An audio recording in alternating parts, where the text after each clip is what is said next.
नमस्कार दोस्तों, आज के वीडियो में आप सभी का स्वागत है। आज का जो हमारा टॉपिक है वह है भगवत गीता के नैतिक आयाम या गीता के नैतिक विचार। देखिए दोस्तों, अगर आपको भारतीय दर्शन, मूल्य और परंपराओं में रुचि है तो इस वीडियो को अंत तक ज़रूर देखिएगा, क्योंकि इसमें आप कई सारे नैतिक मूल्य सीखेंगे जो आपके जीवन में उपयोगी हैं। भगवत गीता से हम सभी परिचित हैं। यह हिंदू धर्म और दर्शन का सबसे बड़ा या सबसे महत्वपूर्ण ग्रंथ माना जाता है और भगवत गीता जो है महाभारत का एक अंग है और इसमें भगवान श्री कृष्ण ने कुरुक्षेत्र के मैदान में या युद्ध क्षेत्र में अर्जुन को जो उपदेश दिए उन्हीं का संकलन है। वैसे तो भगवत गीता जो है ज्ञान का भंडार है। इसमें मोक्ष, आत्मा की अमरता और पुनर्जन्म जैसे महत्वपूर्ण विषयों की बहुत ही गहन चर्चा की गई है, लेकिन हमें इस वीडियो में गीता के उन नैतिक पक्षों के बारे में ही चर्चा करना है जो आज हमारे वर्तमान युग में प्रासंगिक हैं और हमारे जीवन में कई तरह से उपयोगी भी हैं। देखिए, भगवत गीता में निष्काम कर्म योग और स्थित प्रज्ञ की धारणा बताई गई है और यही दोनों धारणाएं जो हैं वास्तव में भगवत गीता का सार हैं।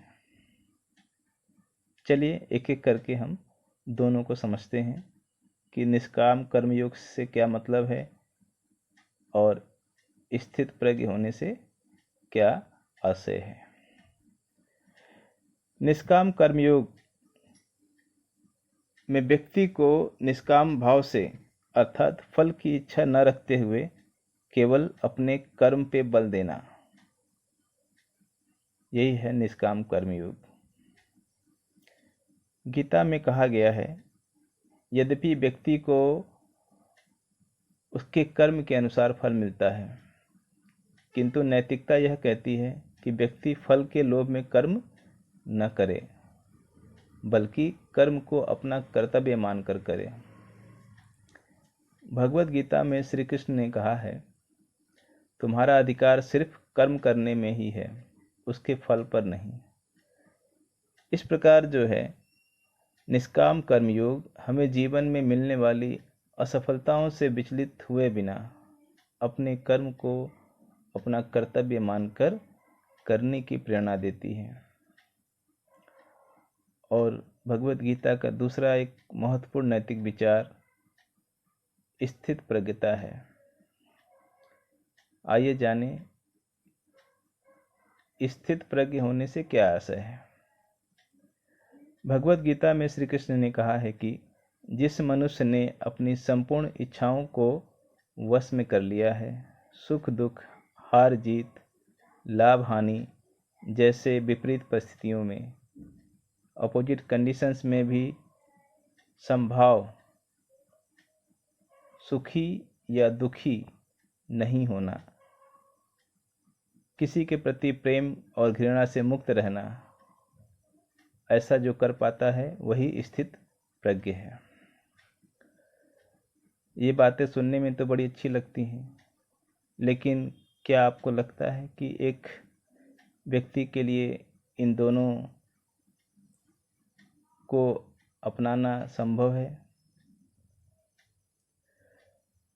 हमारे जैसे सामान्य लोगों के लिए शायद ही यह संभव है, लेकिन आपको ये कोई नहीं कहता कि 100% दोनों फॉलो करना है।